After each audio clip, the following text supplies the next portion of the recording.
एक बड़ी खबर आपको बता दें, एक बार फिर मध्य प्रदेश में आतंकी कनेक्शन का खुलासा हुआ है। राजस्थान के निम्बाहेड़ा में अल-सुफ़ा संगठन के 3 आरोपी गिरफ्तार हो चुके हैं। तीनों आतंकियों का संबंध रतलाम से बताया जा रहा है। 3 आतंकियों से 12 किलो आरडीएक्स बरामद किया गया है। जयपुर को सीरियल ब्लास्ट से दहलाने की साजिश रच रहे थे ये आरोपी। आपको बता दें कि तीनों पर राष्ट्रद्रोह, हत्या और हत्या के प्रयास के मामले पहले से ही दर्ज हैं। पकड़े गए सभी आरोपी अल-सुफ़ा से जुड़े हुए बताए जा रहे हैं। राजस्थान पुलिस की सूचना पर रतलाम से भी गिरफ्तारी हुई है।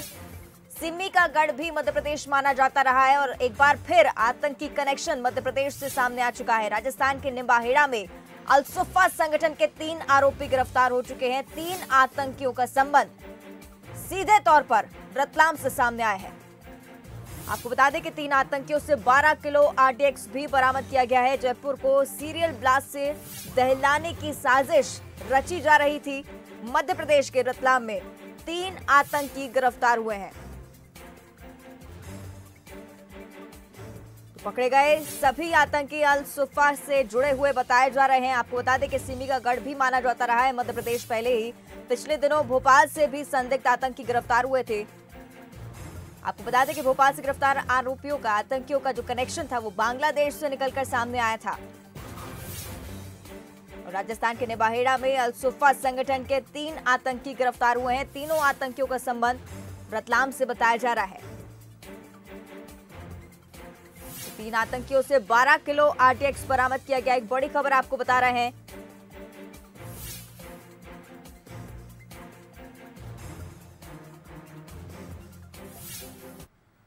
और इस पर अधिक चर्चा हम करेंगे। हमारे पास 2 संवाददाता जो कि रतलाम और भोपाल से लाइव बने हुए हैं। सबसे पहले रुक करेंगे रतलाम का। पीयूष पारे हमारे साथ वहां से लाइव बने हुए। पीयूष, सबसे पहले इस बारे में जानना चाहेंगे कि क्या अब तक खुलासा हो पाया कि तीनों आतंकी किस संगठन से जुड़े हुए थे? देखिए, बिल्कुल जिस तरीके से यहाँ पर जो राजस्थान पुलिस है उसको एक बड़ी सफलता यहाँ पर मिली है। ये तीनों ही जो आतंकी है वो रतलाम से होकर सीधे तौर पर जयपुर पहुँचने की तैयारी कर रहे थे और निम्बाहेड़ा में चेकिंग के दौरान इन तीनों ही आतंकियों को जो है वो पुलिस ने पकड़ लिया है। और फिलहाल जो प्रारंभिक पूछताछ यहाँ पर हुई है उसमें सीधे तौर पर ये जानकारी निकल कर आई है कि तीनों जो आतंकी हैं वो सीधे तौर पर रतलाम के रहने वाले हैं और सूफा नामक एक संगठन है कट्टरपंथी, उस संगठन से कहीं न कहीं सीधे तौर पर इनका नाता है। पुलिस को इनके पास से जो विस्फोटक सामग्री है वो भी मिली है और लगातार जो एटीएस जयपुर है वो भी वहां पर पहुंच चुकी है निम्बाहेड़ा में और इन आतंकियों से पूछताछ की जा रही है। बताया जा रहा है कि ये आतंकी इस विस्फोटक सामग्री को राजस्थान से जुड़े हुए तमाम जो आतंकी हैं उन तक पहुंचाने की कोशिश में थे और जयपुर में सीरियल ब्लास्ट करने की तैयारी में भी थे और इससे पहले ही निम्बाहेड़ा में पुलिस ने इन्हें गिरफ्तार कर लिया है। बड़ा खुलासा है, चूंकि जिस तरीके से हम लोग देखें तो इससे पहले भी उज्जैन और रतलाम के नज़दीकी क्षेत्रों में आतंकी पकड़ाए जा चुके हैं। वहां से लगातार सिमी के जो बड़े संगठन हैं उनकी सक्रियता भी सामने आ चुकी है।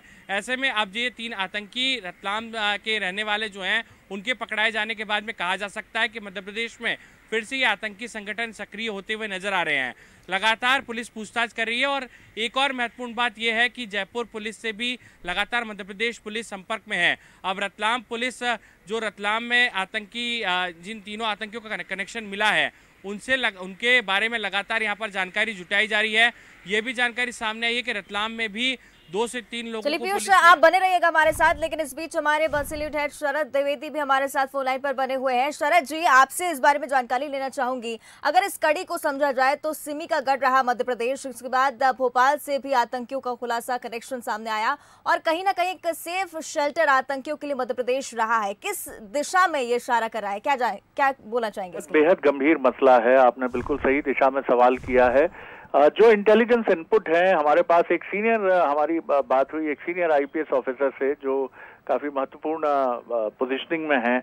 उन्होंने हमें बताया कि उत्तर प्रदेश में जिस तरह से जो नतीजे सामने आए और भारतीय जनता पार्टी की एक बड़ी जीत वहां सामने आई है और उसके बाद एक कुछ डिजाइन जो है उसकी सरगर्मियां उत्तर भारत के राज्यों में नजर आने लगी हैं, जो बहुत सीरियस बात है, बहुत गंभीर बात है। इसीलिए आपने देखा होगा कि कुछ अलग अलग तरह की कुछ ऐसी घटनाएं जरूर सामने आई हैं। कश्मीर फाइल्स रिलीज होती है, कश्मीर फाइल्स कश्मीरी पंडितों पर बात करती है और उसके बाद एक कुछ अलग सी सुगबुगाहट होती है, कुछ अजीब सी घटनाएं हम देखते हैं। मध्य प्रदेश के रीवा में एक कवाल साहब अजीब सी बातें करते हैं।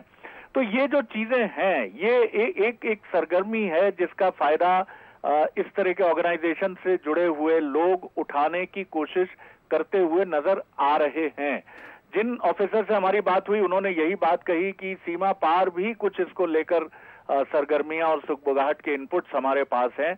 इसीलिए न सिर्फ मध्य प्रदेश बल्कि उत्तर प्रदेश, राजस्थान, हरियाणा और इवन पंजाब, यहाँ को लेकर काफी केंद्र सरकार के स्तर पर भी जो संबंधित महकमे डिपार्टमेंट्स हैं वो काफी इसको लेकर अलर्ट पर हैं। और मध्य प्रदेश में भी खुफिया डिपार्टमेंट से लेकर पुलिस और इंटेलिजेंस दोनों बिल्कुल अलर्ट पर हैं। और यही वजह है कि पहले हम बांग्लादेश के कुछ छिपे हुए आतंकियों को भोपाल में हम उनको बेनकाब करते हैं, और अब राजस्थान में किसी साजिश के लिए जाने वाले इन 3 जो है बेहद सस्पिशियस जो लोग हैं, जो टेरर ऑर्गेनाइजेशन अल सुफा से जुड़े हैं, उन पर ये गिरफ्त हुई है। तो काफी चीजें काफी मुझे लग रहा है कि काफी चौंकाने वाली भी हैं। बिल्कुल शरद जी, बहुत ही गंभीर विषय है ये, आपको रोकना चाहूंगी यहाँ पर। हम सीधे तौर पर आकाश के पास जाएंगे और उनसे समझेंगे, क्योंकि उन्होंने बेहतर तरीके से इस बात को कवर किया जब भोपाल से आतंकियों का कनेक्शन निकलकर सामने आया था।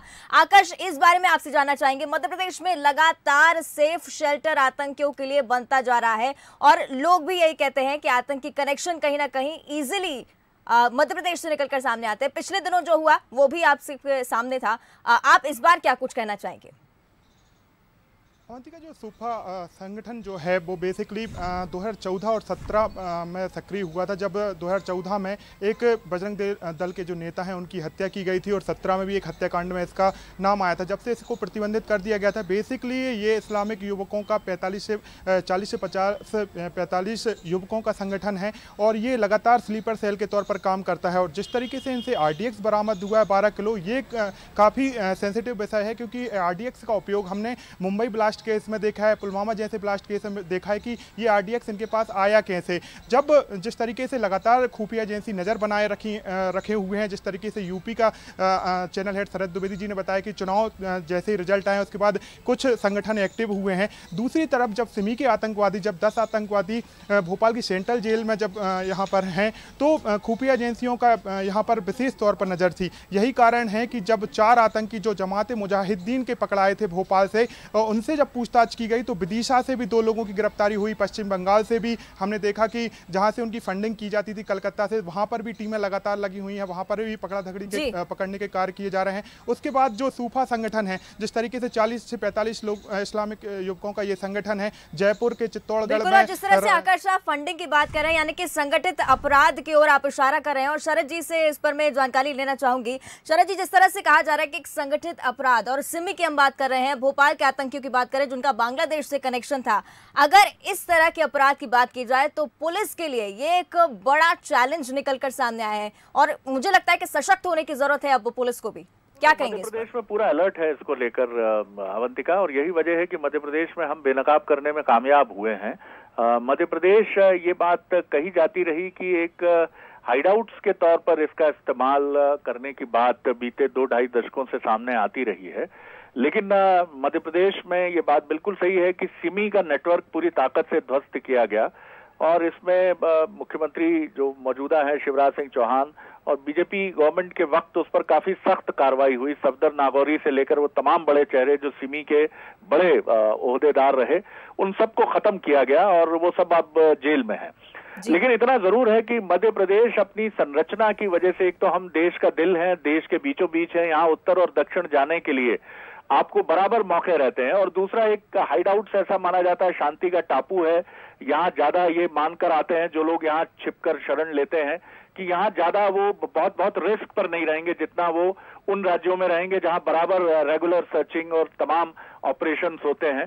तो लेकिन अब मध्य प्रदेश की सरकार, जो हमारी बात हुई जिन सीनियर IPS अधिकारी से जो मध्य प्रदेश कैडर के हैं और जो केंद्र में भी डिफेंस में नहीं, इंटेलिजेंस में काफी इंपॉर्टेंट पोजीशनिंग में वो रह चुके हैं, उनका कहना है कि मध्य प्रदेश सरकार अलर्ट है और चूंकि ये 5 राज्यों में जो गतिविधियां देखी गई हैं उत्तर प्रदेश के चुनाव के बाद, तो केंद्र सरकार में भी जो इंटेलिजेंस महकमा है, IB है और जो तमाम डिपार्टमेंट्स है, संबंधित होम मिनिस्ट्री है, उनके अलर्ट्स बहुत क्लियर हैं और वो संबंधित राज्यों की पुलिस और उनके साथ संपर्क में है।